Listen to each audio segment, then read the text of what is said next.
Hi guys, so I thought I'd do a quick video analysing the chord progression of Girl from Ipanema, mostly because I think it's very clever and a brilliantly crafted song.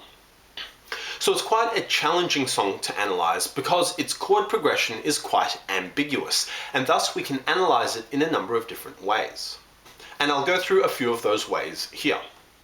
So in Girl from Ipanema, the chord progression is very much a slave to the melody. You can't fully understand the chords without looking at what's happening in the melody. And I'll show you why I say this as we go. The melody uses a lot of repetition and sequences, which is mirrored by the chords to an extent. So firstly, the song is in the key of F and it has an AA-BA form.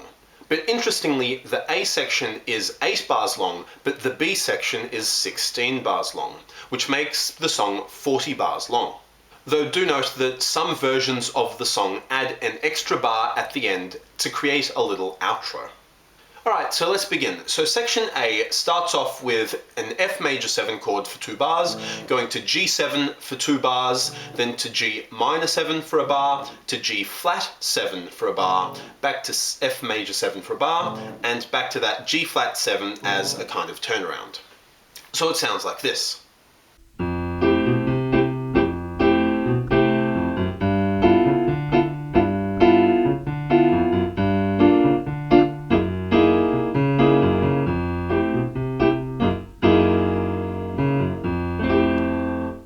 And the melody goes as follows.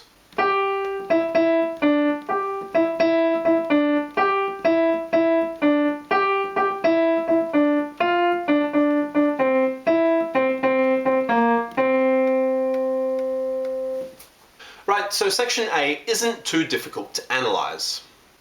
But the interesting part here is that the melody uses a lot of repetition. So in bar 5 it goes, and in bar 6 it repeats but a step lower. And then it concludes on the C. And notice that the chord progression goes from G minor 7 to G flat 7, which is just a step lower. So in that way, the chords mirror the melody. The melody moves down a step and the chord moves down a step.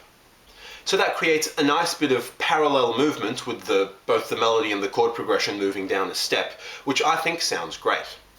Right, so analysing this chord progression, we begin on the 1 chord, our tonic chord. Then we move to the 2 dominant chord, which is a borrowed chord from the parallel Lydian mode, so from F Lydian. Then we move to the regular 2 chord, so just the G minor 7, the 2 minor chord, moving to the G flat 7, which is a tritone substitution of the 5 chord. So instead of a C7, we're just playing a tritone substitution of the C7, which is the G flat 7. Moving back to the 1 chord, the F major 7, and back to the tritone substitution of the dominant chord. Now on to section B. Now this is the hard part. So the chords from section B go as follows.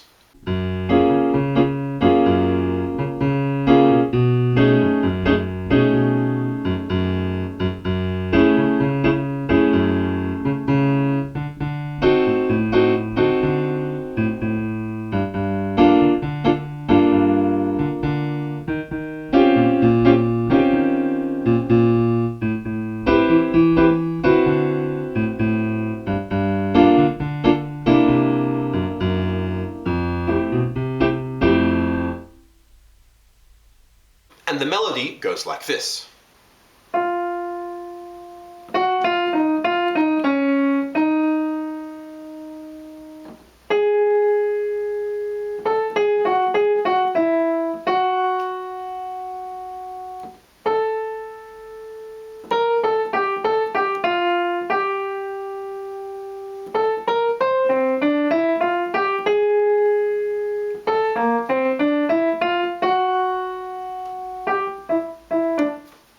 Now there are a number of ways we can analyse the chord progression in section B, so let's go through a few of them and analyse the pros and cons, or the strengths and weaknesses of each analysis as we go.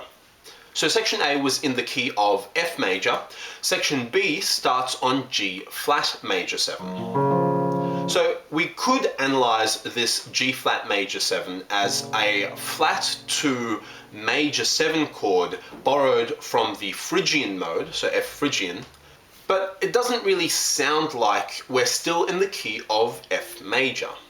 We don't go back to a chord in the key of F major later in the chord progression. For example, the next chord is a B7, which isn't in the key of F. And it's the start of a new section, and very often songs change key at the beginning of a new section because it's a new section, right? It sounds like we're done with the old section, we've moved on to the new section, so we've got a brand new key. So that analysis, calling the G flat major 7 a borrowed chord, doesn't really make sense to me. Now, if we have a look at the melody in section B, you'll notice that the same phrase is repeated 3 times essentially, and just transposed to different notes. So we call this a real sequence. So we play it beginning on the F, then we move up a minor third and repeat it, then we move up a minor second or a semitone and repeat it again.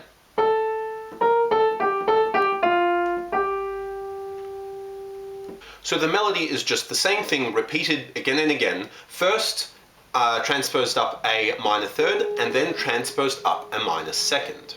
So now let's have a look at the first 4 bars.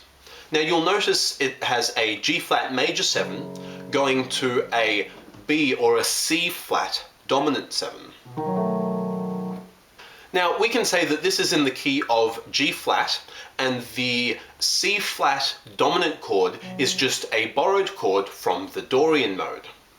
So then our chord progression over the first instance of that phrase is a 1, 2, 4 dominant.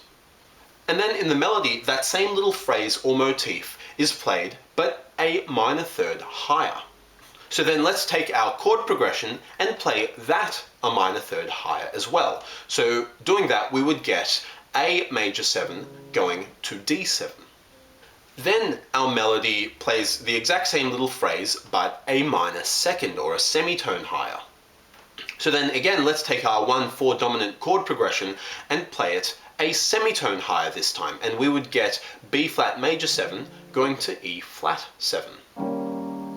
So listening to this chord progression, it actually sounds non-functional. We have dominant chords, but they never resolve to a 1 chord. Instead, it sort of sounds like we established a harmonic pattern, a chordal pattern, and then we're just repeating it, which is exactly what we're doing. And so it never quite feels resolved. Instead, this chord progression follows the melody.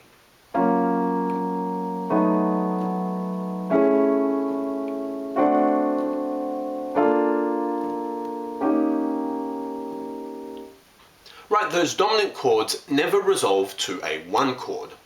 And so that gives this particular chord progression a bit of a sort of unresolved, floating around feel that I would say is non-functional.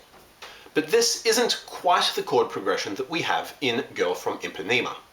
To get the exact chord progression used, we need to median note substitute the last 2 major 7 chords.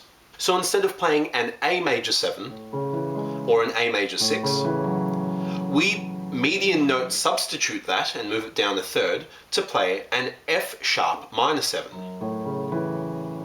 which really is just an inversion of an A6.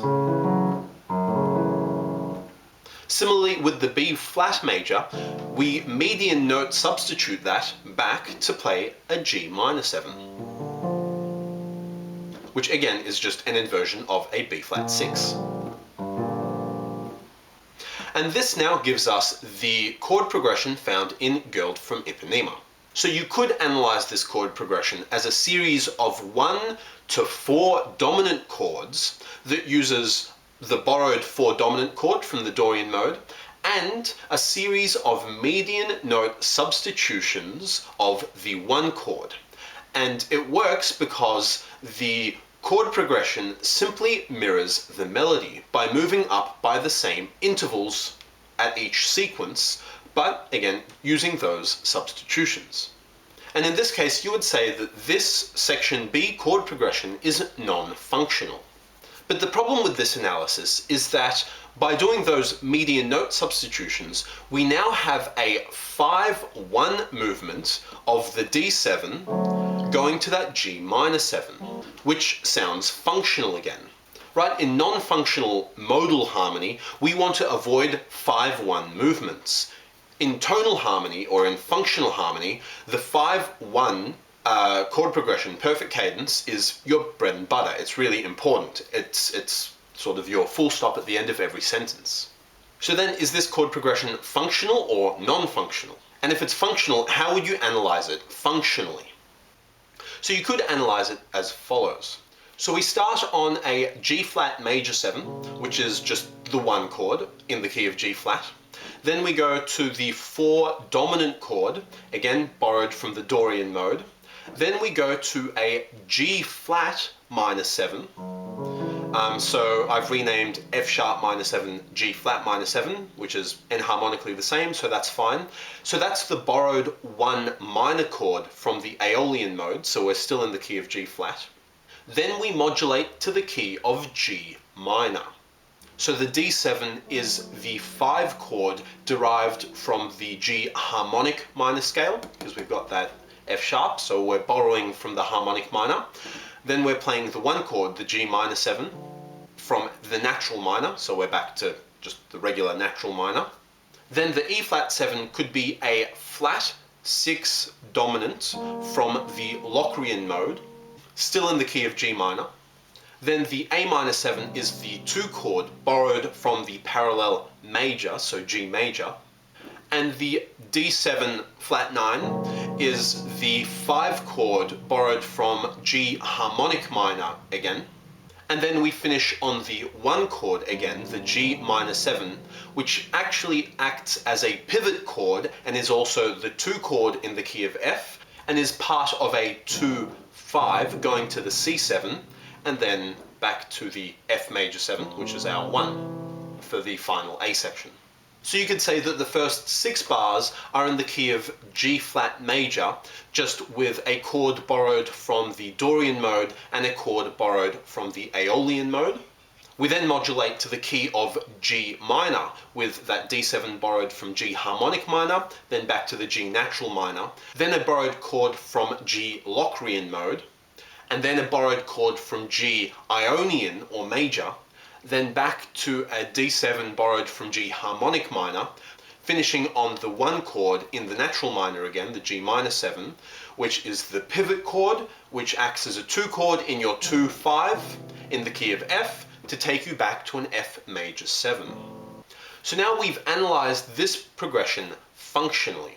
And so it modulates through the keys of G flat, G minor, and F, and uses a lot of borrowed chords. Now this analysis is plausible. We've got a couple cadences in there, right? Both a plagal cadence of the 4 going to the 1, and a perfect cadence of the 5 going to the 1. And we finish with a couple 2-5s, though, with a few borrowed chords and a few pivot chords, leading us back to our original key of F, ready for our final A section.